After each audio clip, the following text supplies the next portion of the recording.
Hello dear students, coordination compounds की second quiz को मैं डिस्कस करता हूं, जिसका पहला क्वेश्चन है choose correct order of CO bond strength. Dear students, metal carbonyls में सिनर्जिक बॉन्डिंग होती है। देखिए, ये मेटल हो गया, carbon monoxide donation from CO to metal and back bonding from metal to CO। तो मेटल का जितना ज्यादा नेगेटिव ऑक्सीडेशन स्टेट होगा, back bonding from metal to CO उतना ज्यादा होगा और CO का बॉन्ड ऑर्डर उतना ही कम होगा, यानी बॉन्ड स्ट्रेंथ कम होगी। लेकिन अगर मेटल का ऑक्सीडेशन स्टेट जितना ज्यादा पॉजिटिव होगा, back bonding from metal to CO उतना ही कम होगा और इससे CO का बॉन्ड ऑर्डर ज्यादा रिड्यूस नहीं होगा, यानी CO की जो बॉन्ड स्ट्रेंथ है वो क्या होगी, ज्यादा होगी। तो इस क्वेश्चन में जितने भी कार्बोनिल कंपाउंड्स दिए गए हैं सभी आइसो इलेक्ट्रॉनिक हैं and hence they will also be isostructural। तो डियर स्टूडेंट्स, आप देख पा रहे होंगे यहाँ पे मैग्नीज की ऑक्सीडेशन स्टेट प्लस, यहाँ पे क्रोमियम की 0 और वैनेडियम की -1 है। तो metal to CO back bonding सबसे कम एक्सटेंट पर कहां पर होगी, मैग्नीज में। तो CO की बॉन्ड स्ट्रेंथ सबसे ज्यादा मैग्नीज में होगी, इसलिए आंसर बॉम्बे आएगा। Okay, then students, next question. इसमें लिखा गया है if half of total chlorides of PtCl4.6 water are precipitated by adding silver nitrate solution to its aqueous solution,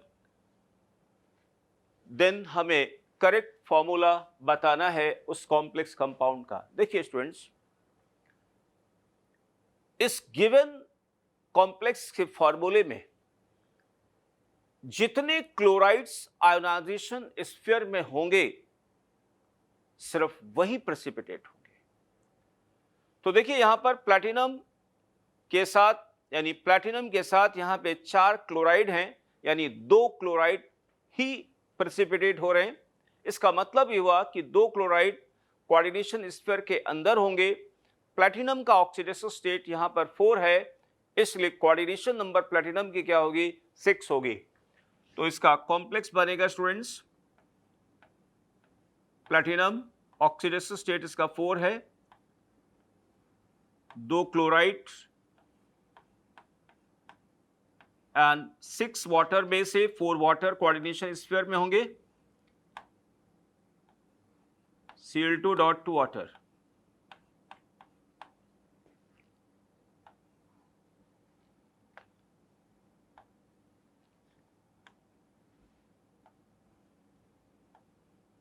okay, तो इसलिए स्टूडेंट्स आंसर बनेगा C। Then next question students, consider the complex formation reactions. Students, ये 2 complex formation reactions दी गई हैं students. देखिए, एक में cadmium ions है और एक में कॉपर आयंस है, cupric ions rather.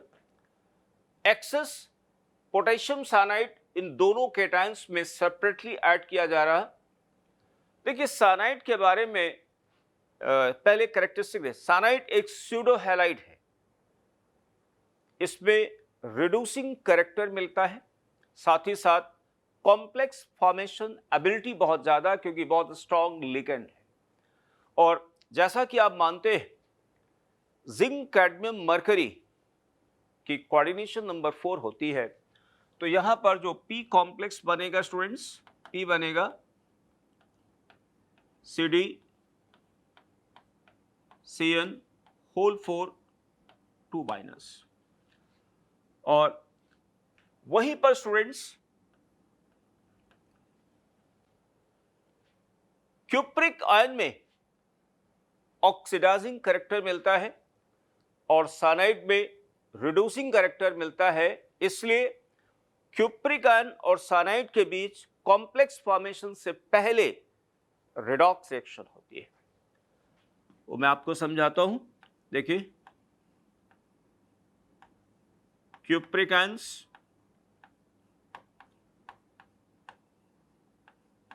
2Cn minus,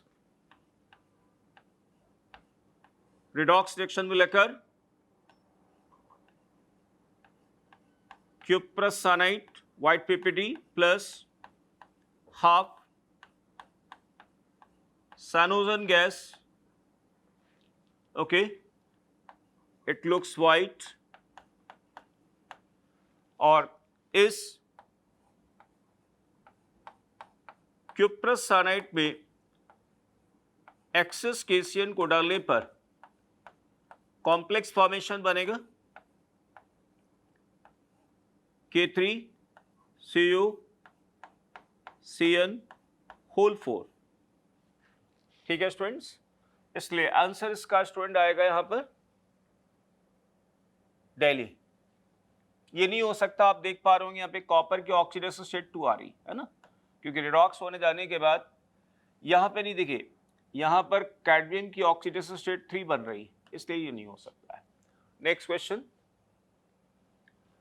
wavelength of absorption is minimum in visible region of electromagnetic radiation। ठीक है, इस क्वेश्चंस में स्टूडेंट जितने भी ऑप्शन दिए गए हैं सभी ऑप्शंस में सेंट्रल मेटल कैटायन निकल 2 है, साथ ही साथ कोऑर्डिनेशन नंबर सबकी सेम है। तो निकल आयन ऑक्टाहेड्रल लिगेंड फील्ड में इसके जो d ऑर्बिटल्स है, 3d ऑर्बिटल्स हैं, they will split in 2 set of orbitals T2G and EG। ठीक है ना, और निकल का जो कॉन्फ़िगरेशन आएगा इस तरीके से आएगा, आप देख पा रहे होंगे, निकल 2 3d8, argon 3d8 4s0 4p0। Okay, तो स्टूडेंट हमें देखना है, जैसे मान लिया अगर हम रेडिएशन डालते हैं तो इलेक्ट्रॉन T2G से EG में माइग्रेट करेगा, तो डेल्टा O की वैल्यू जितनी ज्यादा होगी उतना शॉर्टर वेवलेंथ यूज होगा, यानी हाई एनर्जी फोटॉन यूज होगा। तो इन चारों ऑप्शंस में से स्टूडेंट्स ये जो सी ऑप्शन है, इस सी ऑप्शन के लिए डेल्टा ओ की वैल्यू यानी क्रिस्टल फील्ड स्प्लिटिंग पैरामीटर या क्रिस्टल फील्ड स्प्लिटिंग एनर्जी का मैग्नीट्यूड ज्यादा होगा, इसलिए आंसर इसका सी बनेगा। Okay, next question students,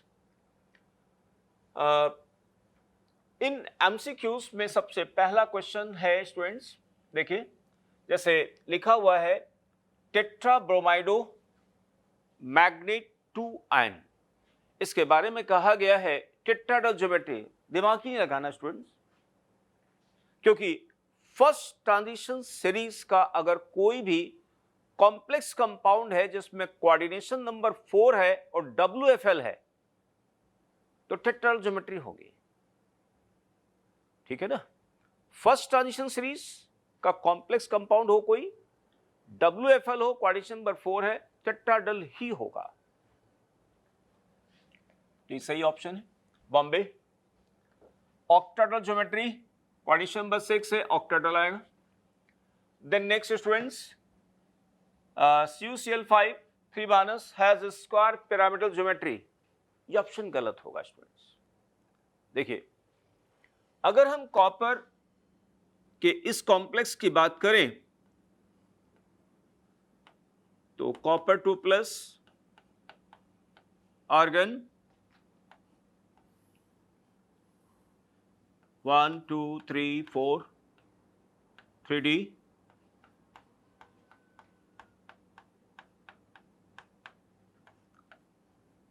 4s 4p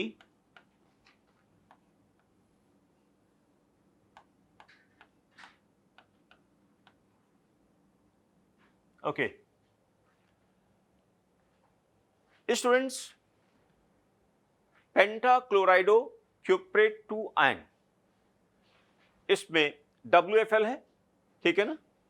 और WFL होने के कारण स्टूडेंट्स इसके जो 3d ऑर्बिटल्स है ना, 3d ऑर्बिटल्स का इलेक्ट्रॉनिक डिस्ट्रीब्यूशन में कोई चेंज नहीं आएगा। अकॉर्डिंग टू VBD हमें 5 ऑर्बिटल चाहिए हाइब्रिडाइजेशन के लिए, तो ये 5 ऑर्बिटल स्टूडेंट्स यूज होंगे और हाइब्रिडाइजेशन यहां पे बनेगा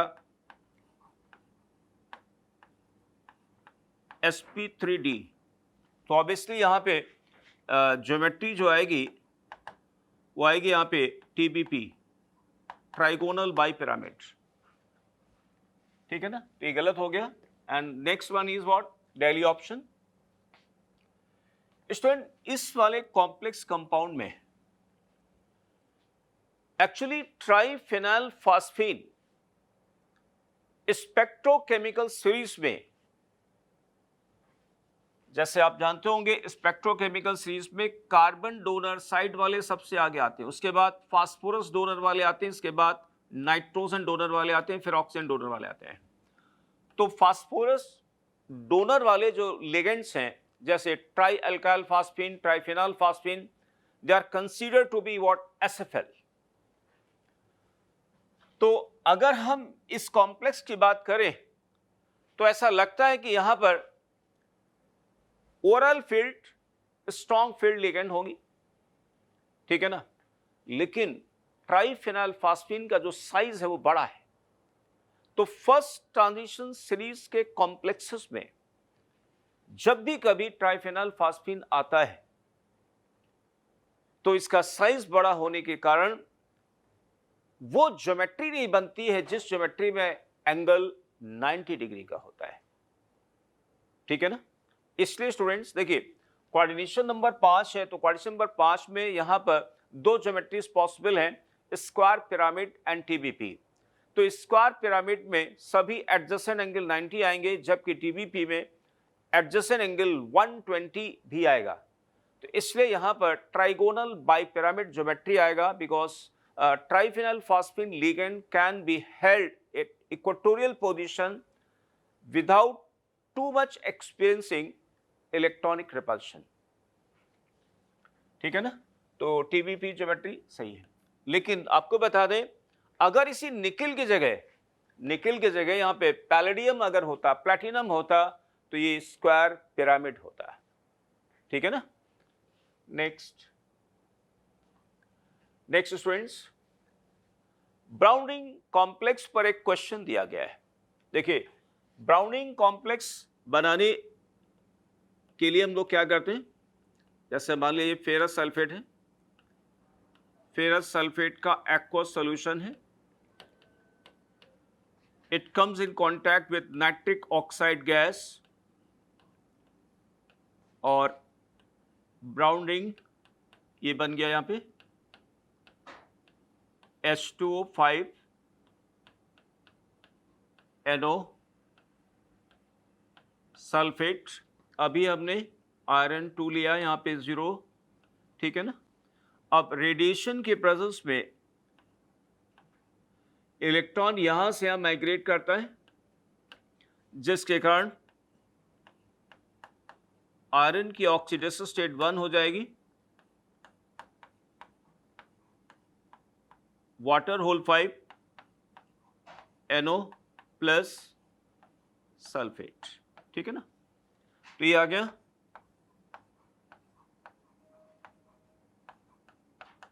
ब्राउनिंग कॉम्प्लेक्स, ओके। तो dear students, oxidation state of iron as well as NO is +1 सही ऑप्शन है। It's magnetic moment is 5.9 bm, ये गलत है क्योंकि इसका म्यू इफेक्टिव आएगा students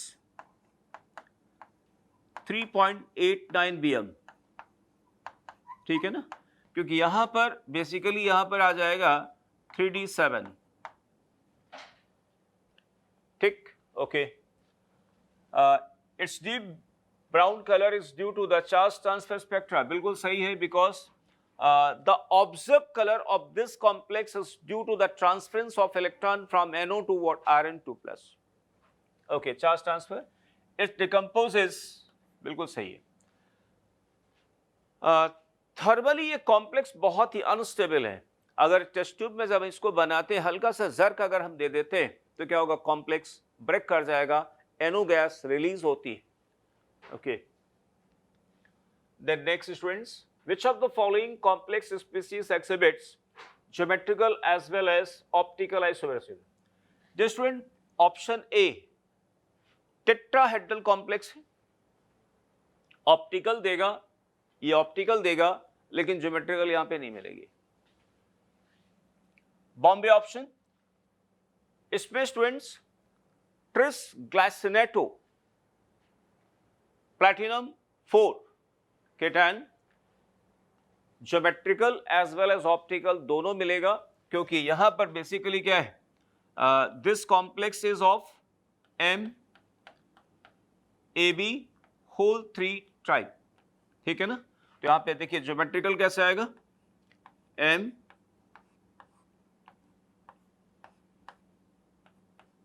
A B A B A. Second is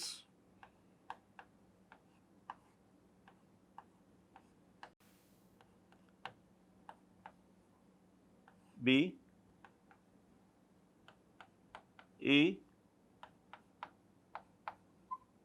B. Okay, this is cis, this is transform, and both are optically active because there is no plane of symmetry or center of symmetry. तो दोनों configuration basically chiral है. Okay, तो ये आ जाएगा. Next thing, सी नहीं हो सकता because यहाँ पे ज्योमेट्रिकल भी नहीं होगी स्टूडेंट्स, है ना. सी में ज्योमेट्रिकल भी नहीं और ऑप्टिकल भी नहीं है. एंड दिल्ली ऑप्शन में स्टूडेंट्स ज्योमेट्रिकल और ऑप्टिकल दोनों होंगे. ठीक है ना. ज्योमेट्रिकल ये बेसिकली कॉम्प्लेक्स बन गया, कौन सा, ये बन गया M AA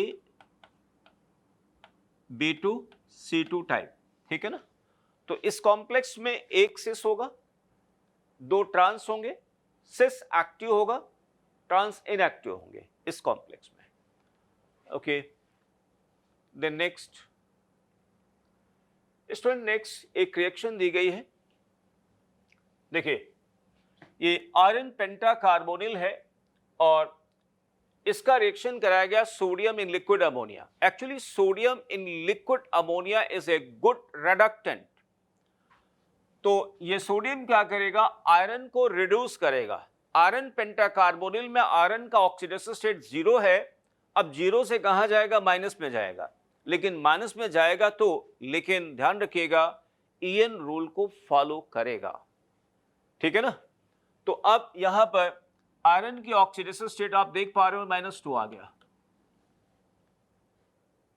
ठीक, -2 इसलिए आया क्योंकि यहां पर इसका EN 36 है और अगेन 36 लाने के लिए हमें क्या, एक CO को हटाएंगे, तो हमें 2 इलेक्ट्रॉन और ऐड करने पड़ेंगे. ठीक है. तो जैसे यहां पर change in hybridisation of iron from DZ² sp3 to sp3 बिल्कुल सही है. इसका आएगा DZ² sp3 टेट्राहेड्रल आएगा. No change in bond length of CO गलत होगा. ये स्टूडेंट्स, इन आयरन के दोनों कार्बोनिल कॉम्प्लेक्सेस में extent of back bonding from metal to CO different हो गई और इस कारण से CO के जो बॉन्ड स्ट्रेंथ है वो अलग अलग होंगी, बॉन्ड लेंथ अलग अलग होंगी. Okay, no change in magnetic moment सही है स्टूडेंट्स. इसका म्यू इफेक्टिव बेसिकली क्या होगा, 0 है और इसका भी म्यू इफेक्टिव 0 आएगा. नेक्स्ट, ओबेइंग 18 इलेक्ट्रॉन रूल सही है. स्टूडेंट आप लोग जानते होंगे EN रूल इज को हम 18 इलेक्ट्रॉन रूल भी कहते हैं, ठीक है ना। 18 electron rule, 18 valence electron rule भी कहते हैं, दोनों नाम से जाना जाता है, ठीक है ना। और ये मालूम होगा कि कार्बोनिल कंपाउंड्स में EAN rule almost specifically true पाया जाता है। Okay, next question students, subject to find out total number of geometrical isomers of complex species. देखिए, ये पहला जो कॉम्प्लेक्स ये वाला टेट्राहेड्रल है, ज्योमेट्रिकल नहीं होगा, है ना। ये वाला जो कॉम्प्लेक्स है प्लैटिनम का, ये प्लैटिनम का ज्योमेट्री होगी स्क्वायर प्लेनर। ये दो ज्योमेट्रिकल आइसोमर प्रोड्यूस करेगा। ये बेसिकली कैसा होगा, ऑक्टाहेड्रन है, सिस और ट्रांस आएंगे, ठीक है ना। तो चाहे तो ऐसा हम देख सकते हैं कि पहले कौन कौन से यहाँ पे ज्योमेट्रिकल आइसोमर शो करेंगे। ये ज्योमेट्रिकल आइसोमर्स नहीं शो करेगा, है ना। टेट्राहेड्रल है, ये शो करेगा, ये ज्योमेट्रिकल शो करेगा, और ये नहीं शो करेगा क्योंकि आप देख पा रहे हो स्क्वायर प्लेनर है, ये नहीं शो करेगा, है ना, ज्योमेट्रिकल नहीं शो करेगा, ये नहीं करेगा, टेट्राहेड्रल है। ओके, फिर ये ग्लाइसिनेटो वाला ज्योमेट्रिकल शो करेगा, ज्योमेट्रिकल शो करेगा, फैक्टनबर्ग ज्योमेट्रिकल नहीं शो करेगा, और ये ज्योमेट्रिकल नहीं शो करेगा। अब हमें बताना है कि टोटल ज्योमेट्रिकल आइसोमर्स कितने होंगे। देखिए, यहां पर बनेंगे 2 2 4, ठीक है ना, और 4, और ये 2 कितना यहाँ पे आएंगे, 2 आ जाएंगे, ठीक है ना, 6 और 6 2 8, टोटल 8 ज्योमेट्रिकल आइसोमर्स आएंगे यहाँ पर। 2 यहाँ पे फैक्टनबर्ग या सिस एंड ट्रांस, यहाँ पे भी अगेन सिस एंड ट्रांस 2, यहाँ पे सिस ट्रांस 2, और यहाँ पे भी सिस एंड ट्रांस 2, यानी टोटल 8 आ जाएंगे। ओके, तो आंसर इसका आ गया 8.0। Next question, find out number of complex species from this which does oblique do not exhibit geometrical isomerism but exhibit optical isomerism। यानी जो ज्योमेट्रिकल नहीं शो करते लेकिन ऑप्टिकल शो करेंगे, है ना। देखिए, ये कॉम्प्लेक्स ज्योमेट्रिकल नहीं शो करेगा, ऑप्टिकल शो करेगा, ठीक है ना। फिर यहां देखिए 1 2 3, ये बेसिकली ज्योमेट्रिकल ऑप्टिकल दोनों शो करेगा। ये only optical, only geometrical, geometrical as well as optical, ठीक है ना, geometrical as well as optical, only optical, ठीक है। और यहां पे नो, इसमें ना तो ऑप्टिकल होगा ना ज्योमेट्रिकल होगा इसमें स्टूडेंट्स, डीएमजी में ना ज्योमेट्रिकल ना ही ऑप्टिकल। तो बेसिकली यहां पर कितने कॉम्प्लेक्सेस ऐसे हो गए जहां पे सिर्फ ऑप्टिकल आइसोमरिज्म होगी। Answer is 3।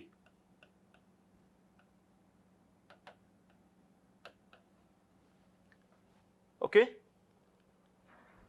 This is answer की स्टूडेंट्स, ये मैंने आपको बताया था 8 3, ठीक है ना। सो this is all about quiz 3rd. Next quiz I will solve at this channel for metallurgy. Thank you, friends.